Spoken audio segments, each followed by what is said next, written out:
우리 회사에서 아르바이트로 일하는 주부 K씨의 이야기다. 그 사람이 여기로 온 건 4년 전. 원래 정사원으로 15년가량 일해왔던 사람이라 금세 적응해서 일에도 익숙해졌다. 회사용 물건을 취급하는 도매 회사인데 어느 날 처음 보는 중년 남자가 접수 창구에 다가와 가만히 서 있었다. 아는 사람이 있으니까 만나고 싶다는 거였다. 이름을 물어봐도 말하지를 않았지만 머리 모양이나 옷차림 같은 특징으로 미루어 보아 K씨를 찾는다는 걸 알 수 있었다. K씨를 기다리는 사이에도 마음이 다른 곳에 있는 것 같다고 할까? 뭐라고 해야 할까? 노연극의 가면 같은 얼굴로 기다리고 있어서 조금 기분이 나빴다. 하지만 아는 사람이라고 말하는 데다 딱히 보안에 철저한 회사도 아니라서 바로 K씨를 불러왔다. K씨가 오자 그 중년 남자는 우물우물 애매한 태도였는데 그럼에도 눈은 전혀 웃고 있지 않았고 K씨를 바라보는 것 같지도 않았다. 눈만 좌표가 고정되어 있는 느낌이랄까? 무서운 걸 모르는 여자아이가 지인분이시죠? K씨는 지인? 손님분이 아니라? 가벼운 패닉 상태에 빠졌다. 그러자 중년 남자는 밖에서 당신을 봤습니다. 가지 않으시겠습니까?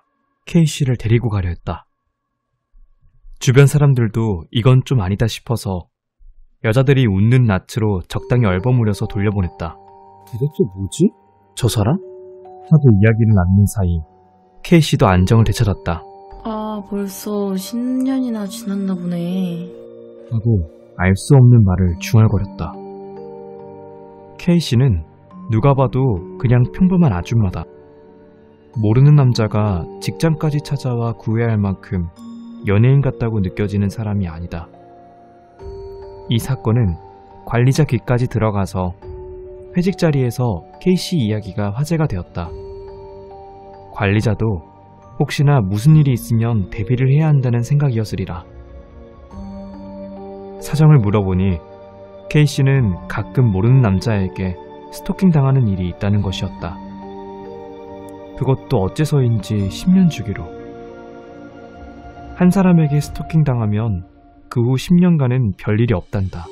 나이를 감안하면 10년 뒤에는 50대니까 아마 다음은 없을 것 같다나? 옛날 사귀던 남자도 없었다고 하길래 이야기는 일단 거기서 정리가 되었다. 그런데 최근 K씨와 친해져서 이야기를 나누던 중 우컬 끝판에 허구한 날 눌러앉아있는 내 취미로 여름날 심심해서 괴담을 늘어놓게 되었다. 영업 쪽 사람들도 출납 관련으로 자리를 비워 둘밖에 없었기에 이야기도 술술 풀려 회사 창고에 귀신이 나온다느니 호텔에서 가위에 눌려봤다느니 뭐 그런 이야기를 했었다. 그러는 사이 K씨가 나 저번에 이상한 남자 찾아왔었잖아. 그거 조금 무섭더라고. 그야 스토커는 무서운 거지 하고 생각하며 듣고 있었는데 그거랑은 또 다른 의미로 무서운 이야기였다. 스토킹을 처음 당한 건 16살 때. 한밤중 창문을 두드린다던가 현관문 손잡이를 덜컥덜컥 돌린다던가 현관에 말없이 서 있다던가 26살 때는 잠복해 있다가 여기저기서 나타났단다. 36살 때는 편지나 성적인 물건이 우편함에 꽂혀 있기도 하고 장난 전화를 계속 걸어왔다고 한다. 그리고 46살이 된 올해는 직장에 찾아왔다는 것이다. 여기까지는 전해 들어서 다들 알고 있는 이야기였다. 그런 일도 있구나, 무섭네. 하지만 남편분이 계시니까 다행이네 하고 시덥지 않은 이야기가 오갔던 기억이 난다. 하지만 이야기는 거기서 끝이 아니었다. 실은 너무 오싹해서 얘기는 안 했지만 6살 때부터 이게 시작된 거야. 공원에서 놀고 있자니 웬 중년 남자가 4살쯤 된 남자아이를 데리고 공원에 들어왔다고 한다. 남자아이도 아버지처럼 따르고 있었기에 K씨는 별로 신경 쓰지 않고 계속 놀았다. 그러더니 그 중년 남자가 갑자기 흐느른들 다가오더니 정색을 하고 손을 잡아 끌더란다. 자기 아들이랑 같이 놀아줬으면 해서 데려가는 건가 싶었지만 중년 남자는 공원 밖으로 데리고 나가려 했단다. 남자아이는 혼자 모래밭에서 놀고 있는데 마치 처음부터 그런 아이는 있지도 않았다는 것처럼 노예 가면 같은 굳은 얼굴이었다. 갈까? 이리 와. 어딘가로 데려가려 하길래 팔을 뿌리치고 도망쳤다고 한다. 이 사건은 너무 무서워서 부모님에게도 털어놓지 못했었다고 한다. 아이들은 정말 무서운 일에 마주치면 부모에게조차 숨기게 되곤 하는 것이다. 그래서 말이지, 찾아오는 남자는 나이도 얼굴도 체형도 전부 제각각이지만 말하는 게 똑같아. 다들 어딘가로 데려가려 하는 거야. 같이 가자고 하니까 금세 알 수 있어. 그리고 얼굴은 달라도 표정은 늘 똑같아서 다들 아무리 봐도 정상 같지 않다니까?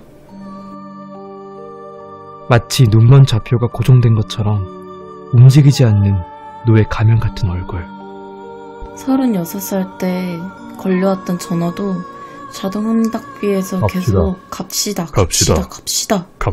는 말만 녹음되어 있었다니까? 케이시는 찾아온 사람의 얼굴을 보면 바로 알아차린다고 한다. 매번 다른 남자지만 다 똑같은 얼굴로 보인다나? 지난번에는 설마 회사까지 찾아올 줄은 몰랐기에 허를 찔렸지만 가지 않겠습니까? 하고 말하는 걸 듣자 10년 만에 또 찾아왔구나 하고 느꼈단다. 오컬트적인 시선으로 보자면 요괴 같은 게 케이씨를 좋아해서 10년마다 가까이 있는 남자의 몸을 빌려 케이씨에게 맹렬한 구애를 하는 게 아닐까. 매번 같이 가자고 하는 건 어딘가로 데려가려는 거겠지. 나는 케이씨가 56살이 돼서도 어쩌면 66살이 돼서도 10년마다 그 남자가 맞으러 올 것이라고 생각한다. 케이씨가 세상을 떠날 때까지.